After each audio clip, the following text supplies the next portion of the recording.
So when we're simplifying radicals, what you want to be able to do is extract anything that you can get out of the radical, whether it's a third power, the cube root, square root, fourth root. Let's see here. So what I did is this is what my math lab gave me for this problem. So I just broke each term underneath the radicals out into its own separate radical. So that I did that to the 128, and the x to the 8th, and the y to the 11th, and so forth. Okay, and I brought the constants that are along and the variables that are on the outside just out in front. Okay, and then I'm just going to try to simplify this. And I know, and it would be worth your time to make yourself a table and a spreadsheet, or you can do it by hand. You don't need a spreadsheet. But that shows the powers. So if I have a base and an exponent,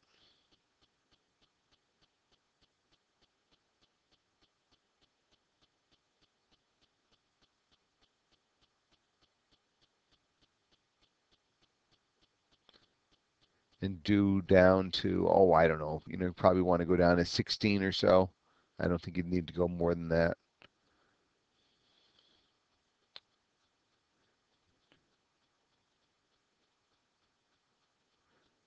I wouldn't go out too high either. I mean, for 2 I would, but then you're just going to square it. So that would be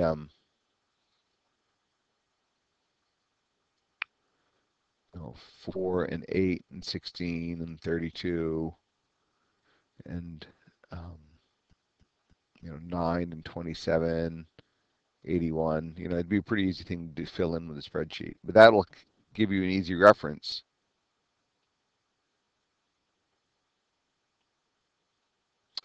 Okay, so I'm looking at that 128, and I want to find what's the biggest perfect square number that's in there. And I'm looking for square numbers because it's the square root. So if I think about 64, well, 64 times 2 is 128. So that tells me I can think of the 120 square root of 128 is the square root of 64 times the square root of 2. And the square root of 64 is 8.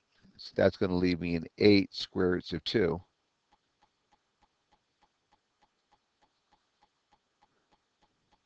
And then when I deal with variables under square root, I like to think of the square root. Remember these little 2 there they didn't write. We can think of the square root as a fractional exponent. So this is the same thing as x to the 8th, all raised to the 1/2 power.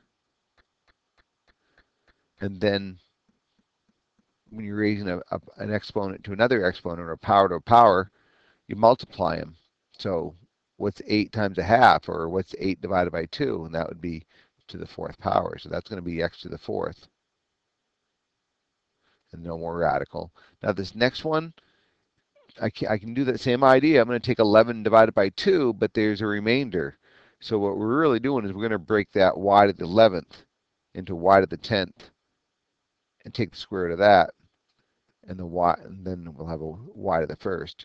Well, square root of y to the 10th, well, 10 divided by 2 is 5. And we still have the square root of y kicking along. Okay, so we've broken up that first radical fairly well.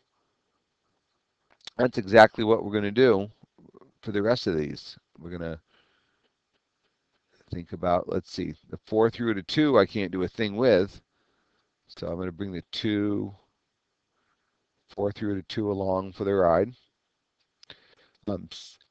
For x to the 16th, we go 16 divided by 4, get x to the 4th, so no more radical. For the y to the 21st, we're going to think of that as y to the 20th times y, because I can divide 20 by 4. So that'll be y to the 4th, I'm sorry, y to the 5th times the 4th root of y. And let's see, what can we do the rest of this? We're going to have the plus 5xy. And the square root of 2 we can't touch. But we have a square root of x to the 6th, so that's x to the 3rd. And we have a square root of y to the 9th, so we can think of that as y to the 8th, which would be y to the 4th. You divide that by 2. and square root of y. Now, got to clean this up a little bit. Let's see, what do we have?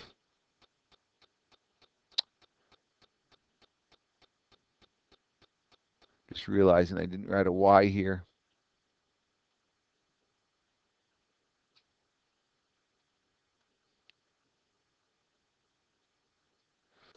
Okay, so this first term's all right here. I'm going to multiply them all.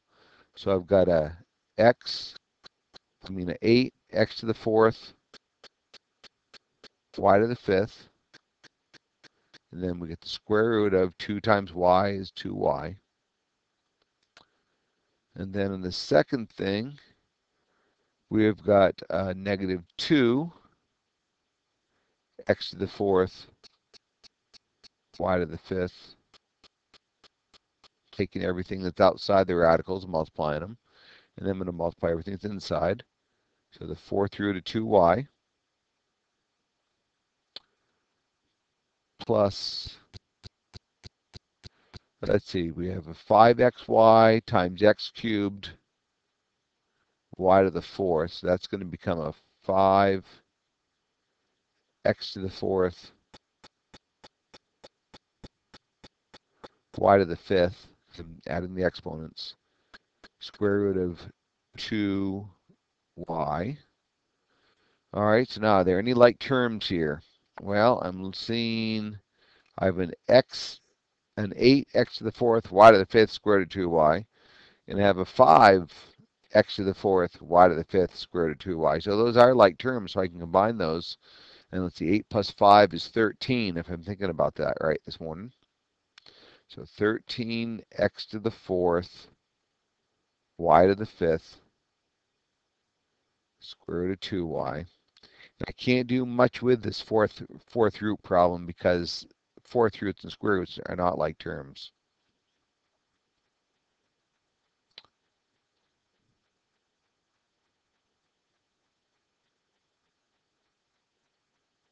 So for this problem, that's as far as I can simplify that.